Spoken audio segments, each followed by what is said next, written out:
ഇതാണ് നമ്മുടെ കർക്കിടക കഞ്ഞിക്കൂട്ട്. ഒരാൾക്ക് 7 ദിവസം ഉപയോഗിക്കാനുള്ള കഞ്ഞിക്കൂട്ടാണ്. അതിൽ 2 തരം മരുന്നുകളാണ് ഉള്ളത്. ഒന്ന് ചതച്ച മരുന്നുകൾ, ഇത് കഷായം വെക്കാനുള്ളതാണ്.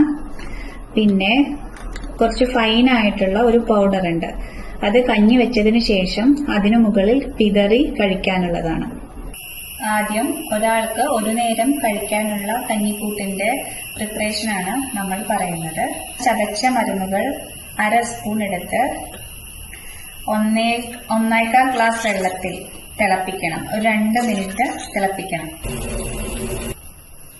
2 മിനിറ്റ് കഷായം തിളപ്പിച്ചതിന് ശേഷം നമ്മൾ അരിച്ചെടുക്കുക.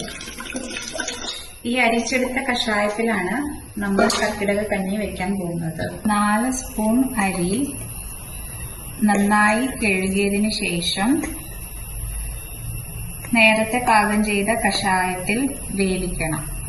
അരി നന്നായി കഴുകിയതിന് ശേഷം നേരത്തെ തയ്യാറാക്കിയ കഷായത്തിൽ പാകമാവുന്നത് വരെ വേവിക്കുക. അല്ലെങ്കിൽ കുക്കറിൽ 2 തവണ വിസിൽ വരുന്നത് വരെ വേവിച്ചാലും മതിയാവും. കഞ്ഞിയിലേക്ക് നേരത്തെ പറഞ്ഞ ഫൈനായിട്ടുള്ള പൊടി ചേർത്ത് ഇളക്കി ആവശ്യാനുസരണം ഉപ്പും വേണമെങ്കിൽ തേങ്ങാപ്പാലും ചേർത്ത് കഴിക്കാവുന്നതാണ്.